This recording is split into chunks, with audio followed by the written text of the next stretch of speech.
Hello and welcome to the latest edition of the Total Saints podcast. This is our weekly get-together to discuss all things relating to Southampton Football Club. As always, we're live streaming our podcast on Facebook, YouTube, Twitter and on Twitch. So if you're watching along tonight, you can leave your comments and your questions as we go. A massive thank you, as always, to our TSP patrons. We couldn't do any of this without you. You can visit patreon.com/Total Saints podcast to find out more about getting involved. And thanks to CB Pod Listener for your review on Apple Podcasts this week. 5 stars, nonetheless. We're honoured, so thank you for that. Coming up on this week's pod, there's no shame in defeat at Manchester City. We'll try and find the positives for you. And it's West Ham at home next week, which could be a very significant game for a number of reasons, all of which we'll delve into. My name's Martin Stark, and I'm joined this week by Steve Grant, who's the owner of Saints Web. Glenn Delacour is the writer of the blog League One -10, and Alfie House is the Saints reporter for the Southern Daily Echo. All underpinned by our TSP patrons. This is episode 209 of the Total Saints podcast. Now, we all called it last week. Damage limitation was always going to be the order of the day at the Etihad Stadium. 4-0 the final score. Steve, good to have you back this week. It was a tall order. It was always going to be. But how did they do for you? I think it kind of went pretty much as we expected. If anything, we actually set up in a more kind of positive structure than I was expecting. I fully expected us to go back to a back 3 or back 5 or back 10 really. And yet no, you look at so I saw a graphic at half time. I think it was Jacob that posted it which had the sort of average positions of all our players plotted out, and the vast majority of our players were in the City half. So that was a surprise. But it's, I must admit, I didn't watch the game this week. It was just one that I thought, I really can't put myself through it. So I've kind of seen back highlights and stuff. But yeah, first half, it just feels as if we were okay. Clearly they're always going to have a lot of the ball. They're going to create chances no matter how well you defend them. Because let's be honest, we're not great defensively. But yeah, structure-wise, I thought we were well organised, and we kept them down to kind of what you would maybe say is a sort of bare minimum to the amount of chances that you would expect City to create against a side like us. Second half, we let it slide a little bit. I think certainly early in the second half, which let's be honest, that's been a common problem of ours all season. Letting things slip early in the second half. So that's one thing that's been an issue. And halftime team talks are obviously not doing what they're designed to at the moment. So that's a problem. But at the end of the day, you're playing against a team that's financed by a nation state, and it's not something that you can compete against. It's interesting you didn't watch the game. I was offered the chance to work on Saturday, and I grabbed it with both hands because I thought it's going to be better than watch. Did you see any of the game, Glenn? Have you watched the goals? Did you see it last night? Yeah, I did. Yeah, I saw a fair bit of it. It was it was interesting. City have got an aura about them now, more so than they had last year. It's the sort of aura that Liverpool had in the 80s and United had under Ferguson, in that teams are beaten before the game kicks off now. And Haaland's got that on an individual level. And not only does he create space by, playing right on the front line, which is City didn't have that last year. So he creates more space for the likes of Foden and De Bruyne anyway. But he attracts players all over the place. There were times when both our centre backs were marking him, and Perrault was coming in and marking him as well. So, they've got the golden ticket with that guy. He's the final piece of the jigsaw, probably like Van Dijk was at Liverpool, or the goalkeeper was when they signed him. So it's no disgrace to get beaten by them at all. And as Steve said, 4-0 is kind of that. There'll be a lot of teams that do worse than that. United let in 6, Forest let in 6. I don't know what other results they've had, but it's been ridiculous, and it will carry on that way. But I have a bit of an issue with the way we played the second half, because Pep knew what we were going to do. He kind of knew we were going to go 4-2-2-2 because it gave him problems last year. And he came up with this plan of basically playing 3 at the back and playing Cancelo as an extra winger. And I felt sorry. If I was Kyle Walker-Peters, I would have been absolutely furious in the second half that carried on. I mean, he was like, he reminded me of someone playing whack-a-mole. He had Cancelo, he had De Bruyne, he had Foden, all playing kind of that side-ish, and he was getting no help. Stuart Armstrong was pressing further up the pitch. And once they got past him, Walker-Peters was stuffed. And he was, so the fact that Cancelo set up 2 glorious chances for Mahrez in the first minute. He scored the goal himself. He then had a hand in the 3rd and 4th goal in the second half. Both, and each time, no pressure on him. And they were just playing triangles around Walker-Peters. And I felt quite sorry for him. And I would criticise the second half for not addressing that, because it just carried on. It'd obviously been the problem at half time. Okay, you're 2-0 down. But, maybe we needed to bring Larios on earlier and play him in front of Walker-Peters or play him behind him, because City, if you're having success with it, you're obviously going to keep doing it. Yeah. And we just didn't react. So I'd point the finger at Ralph on that one. But, we did okay. And I think most of us would have accepted 4-0. Bazunu had a decent game. I thought the 2 centre halves did relatively well, but it came at a cost in other areas. It's interesting the point Steve made about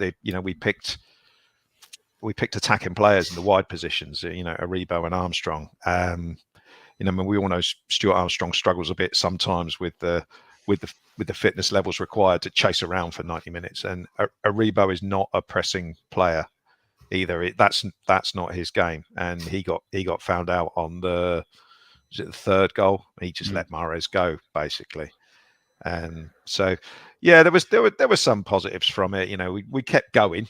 We didn't capitulate, but then against that, you could say City phoned it in for the last half an hour, like they did against Man United the previous week.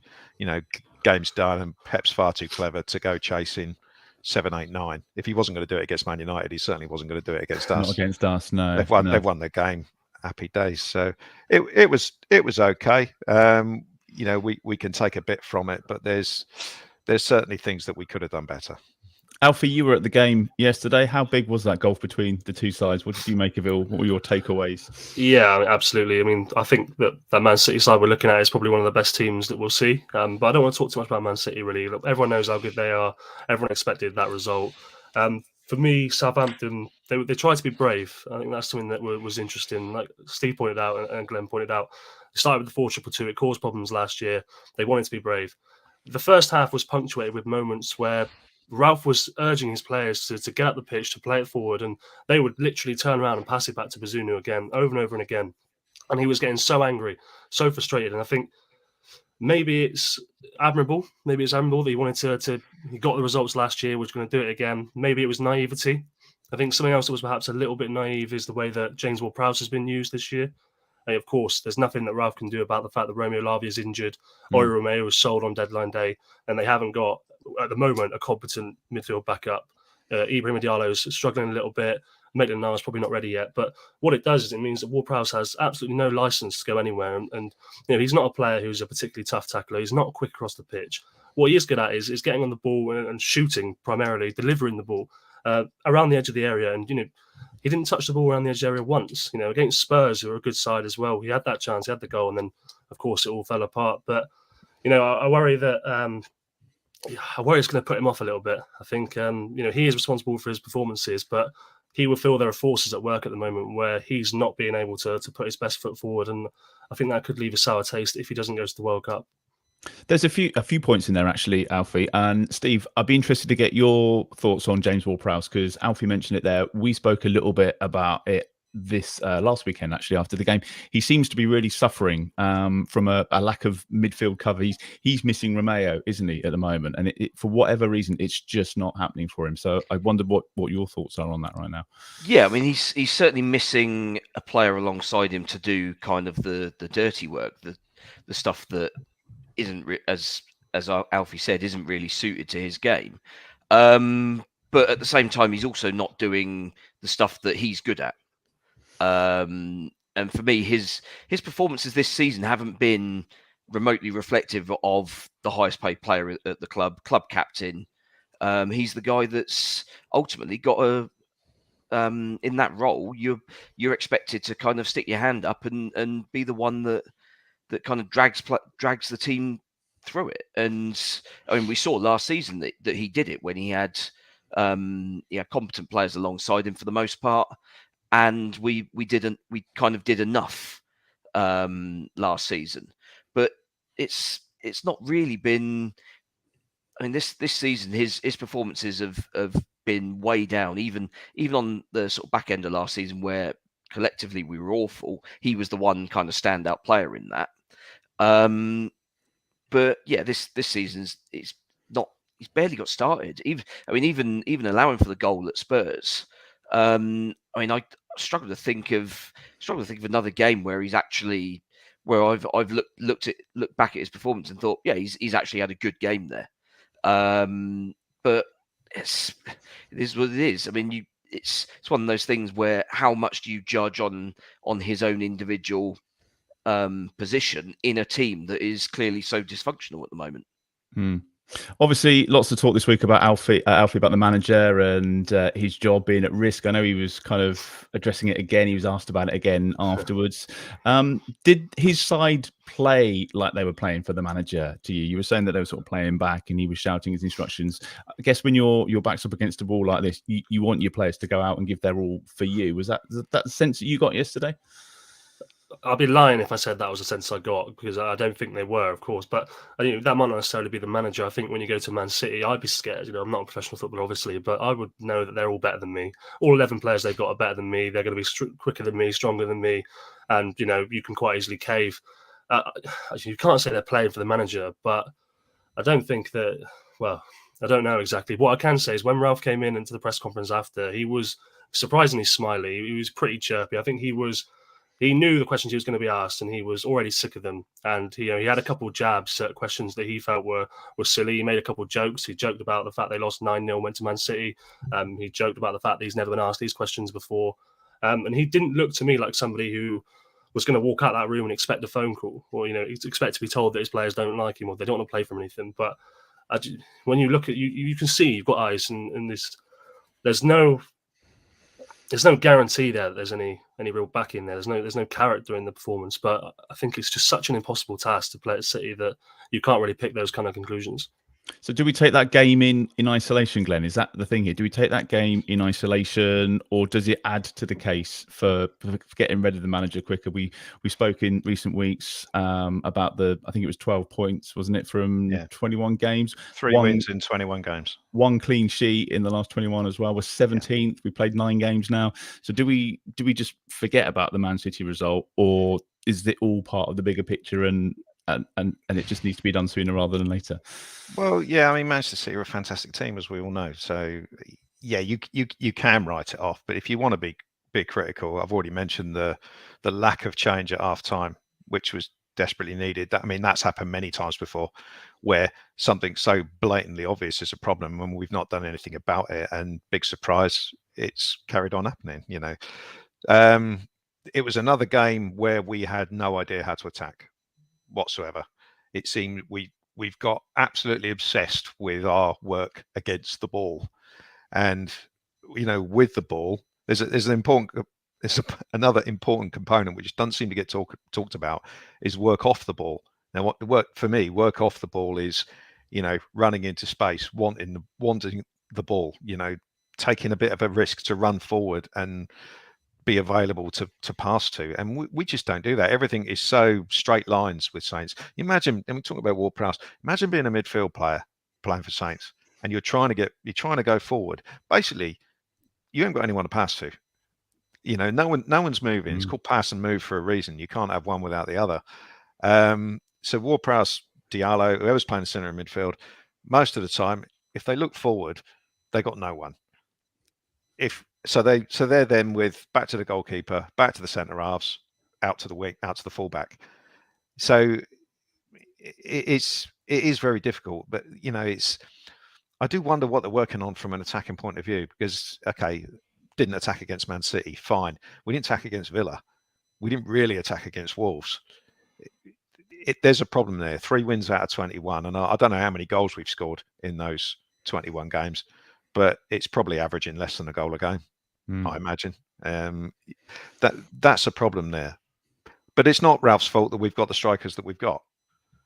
I will say that there's been a few comparisons with the Claude Puel season. We went into that season with Charlie Austin, an injured Joe Rodriguez, and Shane Long, and then wondered why we didn't score many goals. We've gone into this one with Che Adams, who's good at holding the ball up, Adam Armstrong, who's quick, but he ain't nothing else, and Sekimaru, who's a kid, and then we're wondering why we're not scoring goals, or we're not building up play properly. That's I don't blame Ralph for that, and I don't really blame him for the problems we've got in midfield. But on the other side, can you afford to play a 2-man midfield when you haven't got anyone to partner Ward-Prowse? That's why he's paid the big money, to come up with solutions to this and get the most out of his squad. Said all along, you can only judge a manager by how well he does with the resources he's got available. And I would say that setting up with 2 players in the centre of midfield when one of them clearly isn't up to it is, you're asking for trouble. So I don't think he's been covering himself with glory for quite a while now. Seems to have lost his bravery. Okay, we went for it a little bit today. Against City, but for me there wasn't really enough. There was no goal threat there, which you have to have some sort of threat against City. Otherwise, they will just they'll camp their defenders on the halfway line, pass you to death, and that's what happens. But against West Ham next week, it's a game where we really have to win that. West Ham and Bournemouth are huge, and the club have got to make a decision whether they're more likely to win those games with Ralph in charge or without him. And I think it's reaching the point now. We'll get on to West Ham in just a moment. I just want to finish on Man City, Steve. I think Ralph said yesterday, we didn't sit deep, we tried to be brave. Were we brave enough? I saw a stat flying around about the XG yesterday. I think it was the lowest since records began back in 2014, which to me is not being overly brave. I don't know what you made of it. Bravery is defined in many ways, isn't it? And it's, just taking pot shots where you've got no chance of scoring. I don't really see that as brave. So I don't really kind of align the XG score with how brave we were. But I think the way that Ralph defines it is being brave in terms of wanting to press the ball even when you're getting forced back. First half, yeah, sure, we were okay in that respect. I think second half we sat off a little bit too much, I think. Maybe he's half right. I don't know. But yeah, I find these sort of terms like being brave in a game. It's, you define it how you kind of fancy defining it based on whatever argument you're trying to suit. And it'll almost certainly not correspond with how the foreign manager, whose first language isn't English, has defined it. I don't think there's a correlation between that and the sort of shot shy nature of the team at the moment. One of the other things we mentioned last week, Alfie, was the goalkeeper and whether Bazunu would, had that been last season, had that been McCarthy or Forster, probably been swapped out by now for not keeping a clean sheet. Bizarre as it is, he seemed to do all right yesterday and shower himself in a bit of glory, because I thought there were some good saves there yesterday. I thought he did really well, to be fair. Yeah, like you say, they conceded 4 goals, but could he have done anything about any of them? Maybe one at most. He kept Erling Haaland out, a couple one-on-one shots really well. And I thought his kicking was slightly better, to be fair, yesterday. I think that's somewhere people have pinpointed that he needs to improve. Clearly, he's used to playing against League One opposition. There's not the space that he thought there was. And I actually tweeted that I think it was a good performance and that he needed it. And someone responded to me saying, he didn't need it, but I think he did. Like you say, the fact that people were even talking about it, he did need it. He's only 20 years old. He's gone back to the Etihad Stadium, played there for the first time. I think he'll be really pleased with that, and it can only be a good thing because, if there's somebody you do want to do well and do want to stay in the team, it is the goalkeeper. He's going to be there hopefully for the next 3 or 4 years at least. I was impressed, to be fair. Saints FC Will's watching on, I think on Twitch is the little purple logo. He says, great pod as always. All the negativity there seems to be around Ralph at the moment. I was just wondering where you guys feel we should be aiming for this season with the current team. I guess we'll get onto that when we do West Ham in just a moment, and who may or may not be in charge, and where we're going to finish. Ellie says, I think Ellie said, if we started against Everton like we did against Manchester City, then it would have been a different story because we played well, but City were just a bit too strong. Either way, defeat, we can draw a line under that. We can move on. It does make the West Ham game rather more tasty. We had a great win. We had a great win in the FA Cup in the 5th round back in March. Away win on Boxing Day as well, which nobody saw coming. I think the home game finished 0-0 as well. If he's still there at the weekend, Glenn, does this game decide the future of the manager? You would say so, but it's going to be a long 7 days before we get there. I would say if the club are going to, the uncertainty is no good. For me, it's if they're going to sack him, do it now, and then whoever's in charge for the West Ham game can have a full week to sort of build up to it. But at the moment, if I'm guessing, he'll still be in charge next week. But it's a difficult one. The atmosphere is not going to be great. And if we go behind, the atmosphere is certainly not going to be great. It's a tough one. It's a difficult game anyway. West Ham always is. Yes, we did well in the games against them last year, but I'm did not well against City last year as well. that's true. But at the Spurs. moment, to me, we look like a team that would struggle to beat anybody, and we'll find that out the game afterwards when we're playing Bournemouth. We've always had pretty much had their number the last few times we played them. But at the moment, even though I know we're not talking about Bournemouth, even though they're not very good, I would struggle to see us beating anything. You kind of feel like you need to lump the two games in together, don't you? I think so. Niall makes a good point. He says, I'm worried about the way the fans are going to be at the West Ham game. And I think that comes back to what you're saying, Glenn. If they pull the trigger and make the change now, new manager comes in and actually that's all gone, isn't it? That negativity, if you like. They know if they're going to keep him or not. They know already. So, if you're going to keep him, come out and say his job is safe. Or if you're not going to keep him, do it now. And the other thing about that is that if they know who they want to be the new manager, go out and get him. Don't, wait for someone to lose their job. If you want, I don't know, Thomas Frank at Brentford, go out and get him. Pay the money. Go out and pay the money. Go and do what's needed. Don't, we always seem to employ managers who are unemployed. We've had it done to us enough times over the years, haven't we? Yeah. If that's what they want to do, then go and do it.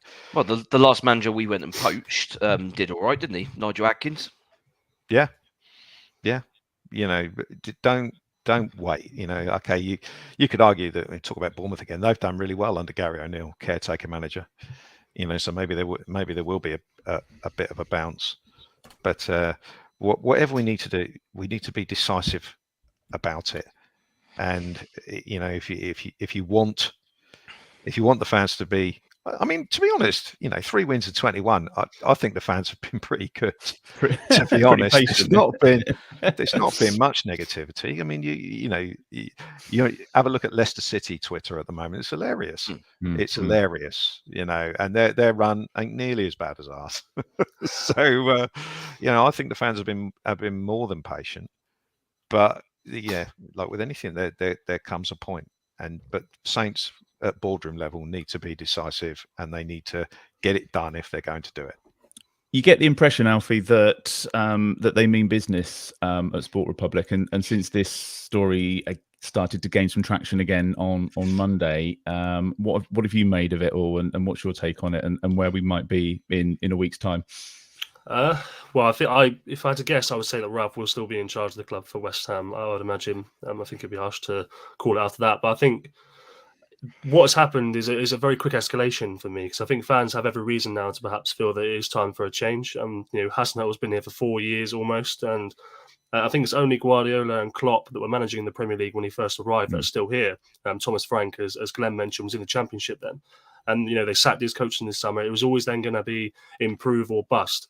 But I do feel that he's been hamstrung so far this season, I have to admit. Glenn mentioned he wanted a striker. He said at the start of August, I want another striker. He didn't get it, and everyone said we're doomed. They still hasn't got that striker right now, and long and behold, they can't score a goal. That's not a surprise, really, is it? They said that at the time. His best signing's been injured in Romeo Lavia. We're not even 10 games in yet. But then for each of those points, there is a bit of minor delusion or tactical naivety in there as well that you can level back. I think that fans have been pretty patient, but I think now that it's got to the point where they're done, they're not patient anymore. There's a couple that have, I feel have overstepped the mark online. I think some of the things they said, he's not a bad owner that's sinking the club. He's a coach who's kept them in the Premier League for 3 years under really difficult constraints, and is perhaps now his idea is just not working anymore, or he's reached his expiry date. And if that is the case, then I hope that everybody does wish him well and does mean the best for him when he eventually does leave, whenever that is. Look, West Ham's going to be a massive game. I personally feel that if they don't get a positive result at West Ham, then it seems like a natural time, doesn't it? To part ways. But I hope it's done with less vitriol that I've seen some online. Yeah, it's the internet is not a kind place. But fortunately, Twitter doesn't represent the real world, thankfully. So what you see on Twitter is not what you'll see in St Mary's, by and large. And Ralph hasn't got a Twitter account, as far as we know. I'm sure he sees. Steve, is anything other than a win acceptable on Sunday, isn't it? It's kind of a difficult question to answer, because given the run of form, a win is vital just to kind of sort of rectify things. But I think it kind of depends on the context. I mean, if you'd said to me like an hour gone against Leeds on that first home game of the season, well, we're absolutely screwed now, and we've got absolutely no chance in this game, and then all of a sudden we pull something out of nowhere and get something out of the game, get a draw out of that game, when the atmosphere had turned pretty sour very quickly in that second half.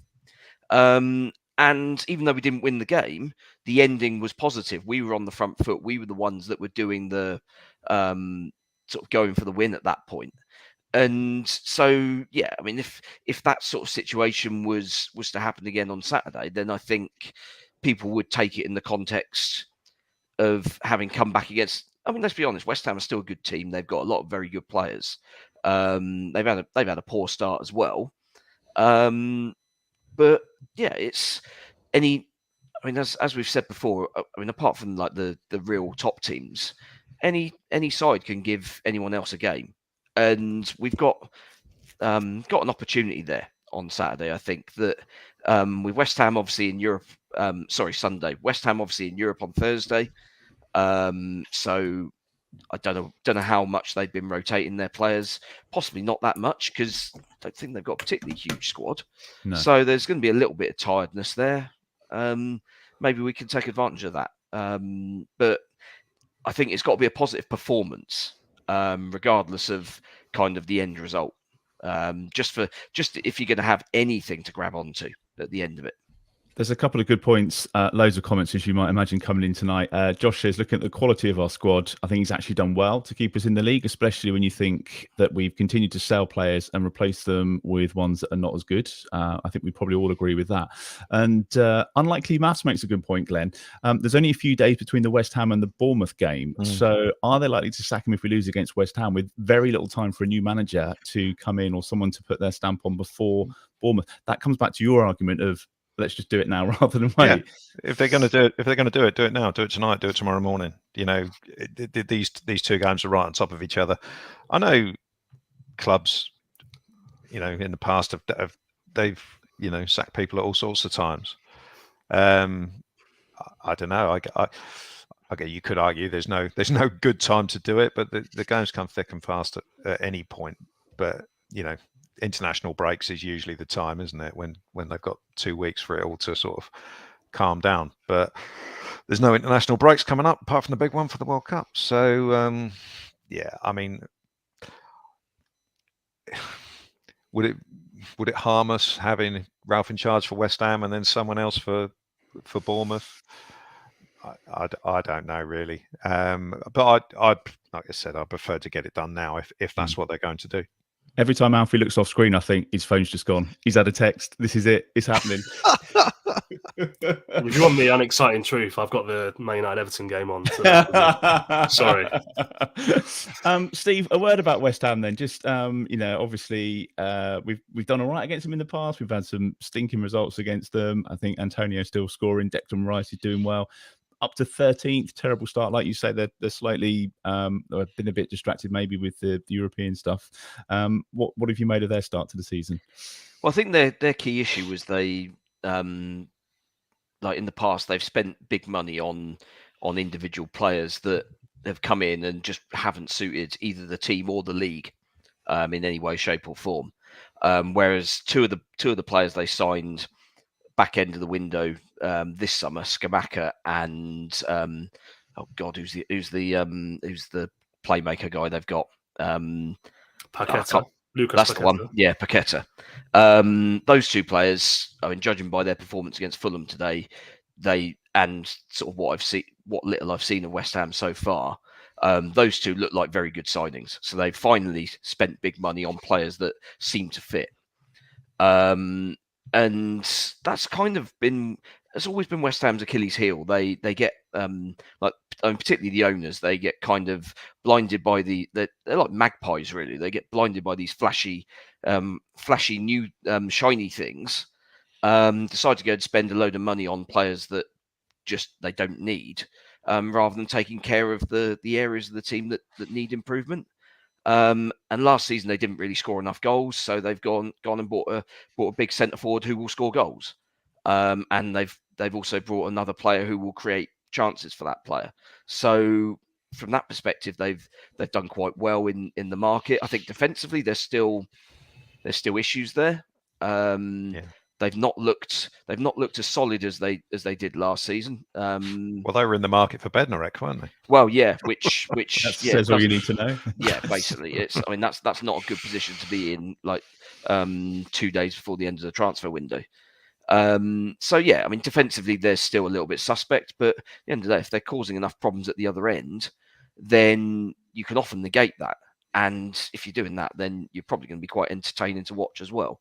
So I think, let's be honest, West Ham ain't going to be in any danger of going down, regardless of their first sort of 5 or 6 games. They're going to be comfortably mid-table, not a care in the world. They got a central midfielder who's probably going to go for £100 million plus next summer.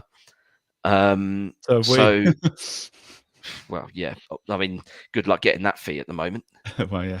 But yeah, they're a good side, but they do blow very hot and cold, and hopefully we can get them on one of their colder days. Okay, can I trouble you for a score prediction, Steve? What do you think? If you're watching along, by the way, put your score predictions in the comments. Are we going to keep a clean sheet? Is the first question, I guess. I mean, no. Let's be honest, we're not. But I will take the optimistic view and go for a 2-1 win. 2-1 win. All right. Glenn, you called the 4-0. How do you see West Ham? What have you made of them? How do you think we're going to do? As Steve said, I think that, they started badly. They seem to be getting it together now. They seem to be getting into some sort of rhythm with the new signings that they've got. They're a very good team. I went on a Tottenham podcast before, when the season started, when we played them, and I sort of predicted them to make to be the best bet for a top 4 place outside the usual. That went down well with Spurs fans. Did you yeah.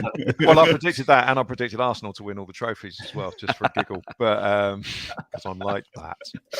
But and I still stand by that what I said about West Ham. I think I think they're a good side. I think David Moyes is a solid manager, even though he wouldn't be everybody's cup of tea. It was interesting. The knives were out for him very quickly when they lost their first sort of couple of games, but he seems to have calmed that down and got through it. Good side, tough game. It's interesting what Steve said about them being hot and cold, because I think we go back to that cup game when we put what was basically our reserve team out. We expected to get smashed in that game, really, and we really played them off the park. It was a really that was kind of like the peak before we fell off the cliff, wasn't it? Yes. Played really, really well. That was the last game I enjoyed, I think. Yeah. So there is a chance because West Ham can be slightly consistent, but inconsistent rather. But I'm struggling to be too optimistic about us at the moment. So you want a score prediction at the end of all this? Yeah, don't you? Are you thinking a clean sheet or not? No, don't think so. I'll go for a dismal 1-0 defeat. 1-0 defeat. Right. Okay. Alfie, I'm going to come to you because you also got the score right for Man City. So you're on a bit of a roll at the moment. Yeah. Copied me, didn't he? Yeah. I'm not going to copy Glenn this time, I don't think. But I think looking back to last season, I think those West Ham games were all really enjoyable for different reasons. I'm pretty sure the first one at St Mary's was 0-0 draw, wasn't it? But didn't Antonio get himself sent off in the last minute of the game? I just brought him into my fantasy team, made him captain, and got him sent off. But the Boxing Day game was really good. The 3-2 win at the London Stadium. We weren't expecting that, were we? That was amazing. It was one of my first sort of away games where I really felt it. And everyone always told me that stadium was gash to watch football in. But actually, I really enjoyed it. I thought I could hear the Saints fans. The atmosphere was great. And then the West Ham one was an absolute. There was about 25,000 there, wasn't there? Well, yeah, about half full, wasn't it? Because nobody could get there. That's probably why I could hear them. And then in March, that was brilliant. 10 changes, 9 changes, or whatever. Everyone was saying, "What's Ralph doing?" Chucking the cup away, and it was bizarre, wasn't it? I mean, Broja came on and won the game. My head tells me a 2-1 defeat, and my heart says a 1-1 draw. You've all followed Southampton for longer than me. Which one should I follow, head or heart? I think 1-1. Head. Well, I'm going to go with 1-1. I'm going to go 1-1. Yeah, I think that's fair. Right, nice. I mean, I think it'd be just on the team selection for this one for Alfie, because we've got Bournemouth away, which comes quite quickly after that. He can't afford to rest anybody, can he? This has got to be like your best 11. Go for it, give it all, and worry about Bournemouth away when it happens. I mean, with all due respect, who would you rest anyway? Who's in glistening form that you want? Well, that's true. For Tuesday. Yeah, I did that when he brought on the sub yesterday, and it was a double change, wasn't it? And it was Gineppo and Elyounoussi coming on. Oh God! And I think Elyounoussi will probably return to the team. I think Stuart Armstrong might find himself potentially benched. You've got to play. I mean, what's he done this season? It's not been great. The thing that Armstrong brings is that energy and the link between midfield and attack. And I mean, every game I've watched him play this season, there's been zero energy from him, and I don't know, is he injured? And he's kind of playing through it, which would be very unlike him, because usually it doesn't take much for him to miss 3 or 4 weeks. So yeah, I'm not quite sure what's going on there. Whether it might just even be a case that he's just got to that point where what he does just suddenly stops being effective. I think every player has that point where either they lose a little bit of their sort of pace. You lose half a yard in your body. Your body's not quite doing what your brain wants it to do at the right time and stuff. Whether Stu Armstrong is at that point already, I don't know.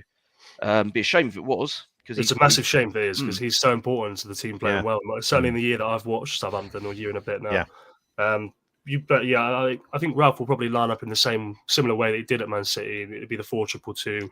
You'd like to think, even though it doesn't necessarily work. Maybe, hopefully, he'll try and rejig the midfield and put a third one in there. But who are you going to put in? Are you going to play a midfield 3 of Ward-Prowse, Maitland-Niles, and Diallo?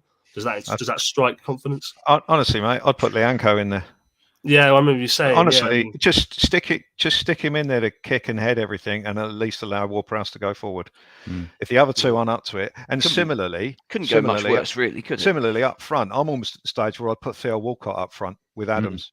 Because I think you're the 4th or 5th person said that to me in the last. The other two aren't up to it.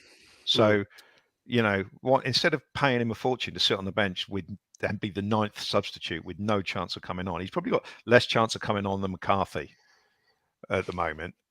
So it seems. It's just an utter waste of time. Does he ever even warm up? But we're not scoring any goals. We're not stretching teams in behind. And as I said, the other two forwards, apart from Adams, don't offer very much at all. So I would seriously consider putting Theo Walcott up front. Or I think at the start of the season, I'd have paid a lot of money to see a scene where you were told that 9 games into the season, you'd be calling for Theo Walcott to play up front. Well, it's either that or you play Don Ballard. Yeah, well, it's getting to the point, isn't it, where you need to try something because roll the dice. We're not doing anything up front. Those B team lads are going to Portsmouth on Tuesday. They're needed to beat the Skates on Tuesday. That's going to be a good game. That could be the positive that we need next Saturday. Yeah, Skates klaxon. We haven't heard that one for a while. Looking forward to seeing what our esteemed security officer makes of that one. Well, speaking of that, Steve, nice segue. It's not going to be a sellout on Sunday because this week the club have announced that Block 1 of the Itchy North stand is going to be closed. And I quote, following unacceptable behaviour during the Everton game last weekend. Now, they went on to say that a Premier League matchday report found that 27 missiles have been thrown across the segregation line by both home and away fans, it said. Season ticket holders in that area all got sent an email this week. They're going to be moved to Block 2 and they're going to put in extra CCTV. Steve, do you want to start on this? How's it been allowed to get to this? How long have you got? Jesus Christ! I mean, it's very. Won't someone think of the children? Isn't it? It's pathetic. I mean, I noticed from that statement that they don't quantify exactly how many of the missiles were thrown by Saints fans.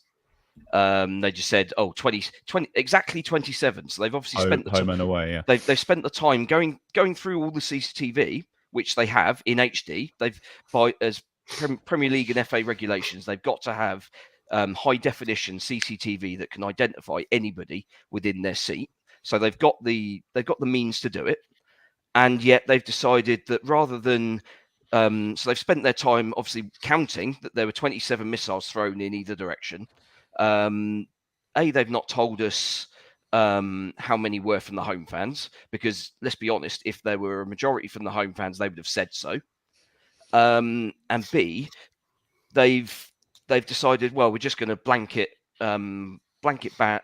sort of punish everybody in that block, rather than do their job and go through and pick out the individuals that are the offenders. Yeah. That can't be difficult. I mean, how many times do we read in the papers that a fan of a club has been issued a banning order because of being found out on CCTV to have done something, whether it's throwing a missile, making a gesture, shouting something racist or discriminatory or whatever. And it just feels like it's either the club has basically decided this summer, because they didn't. I don't think they allowed anybody to buy a new season ticket in Block 1 this summer. Only those that were already there were allowed to renew. It was certainly reduced capacity, wasn't it? They said. And they've clearly had their sights set on this block for quite a while for whatever reason. But at the end of the day, there would be far fewer incidents in that part of the ground, blocks 1, 2, 3, and 4, if the club actually did their job and followed their own ground regulations by preventing away fans getting in the home ends. I mean, how many times have we seen on social media in the last however many number of years, going back ages, there's always away fans that get tickets in the home end, whether it's through a friend of theirs or literally just because it's been on general sale and they've been allowed to register and buy a ticket. And yet the club doesn't do anything about it. I struggle to remember the last time an away fan in the home section was frog marched out of the ground because they were identified. And it's these people that actually cause the issue, because when they get identified, the stewards do nothing, and then the people stood around, someone who's probably had a few drinks and is feeling brave suddenly starts having a pop, and it all then escalates. And didn't the club? Wasn't there an incident last year as well where the club had sold an executive box for a game to, I think it was Newcastle? Oh, this always happens. So the executive box is behind those blocks in the itching end, because it's good money. Presumably, they get what, 10, 12 grand for one of those. So if the club is prepared to take, their money, they know there's a risk that they're willing to accept. To do that. So don't moan at the consequences when they happen. That one was strange to me. But I mean, I sit in the family bit, so it's not so bad. Occasionally, like when you play the Man Uniteds of this world, you see kids in United shirts, but obviously because it's an 8-year-old, you kind of let it, you don't do anything. But the Everton game last week, I had a grown-ass man sat next to me in an Everton shirt, right? Well, I thought it was a half and half scarf to start with, which would have been worse. Horrible things. I saw the sort of like blue flash of the scarf, and I didn't think anything. And to be fair, the guy was quiet, but it was literally sat right next to me in the family bit. So I'll be having a word with the season ticket holder who normally sits next to me and saying, did you sell him that ticket, or did you sell it to the resale portal, maybe to the resale portal, and they've just punted it out to an Everton fan. There, yeah. And like I say, to be fair, the guy was quiet, and even when Everton scored, I literally didn't notice till the 90th minute, so he must have been pretty quiet all the way through. But yeah, if you're going to do that, the consequences are there. But I mean, it will. I wasn't fully aware of the CCTV that they have to have, and I totally agree with Steve's point about it's punishing everybody rather than the individuals concerned. It's going to be easier to spot now because they're going to need better missiles to fly over the block of empty seats. So I know block one is obviously absolutely tiny because it's wedged right in the corner, isn't it? Yeah. So yeah, there's you've actually probably only pushed people like 10 yards away. Yeah, it's a horrible place to sit as well. Yeah. Alfie, I know you ran this story this week. Do you think it relates a little bit to the football on the pitch? It seems to be a bit more of a heated season as well. Things aren't going well on the pitch, so things don't go well off the pitch, do they?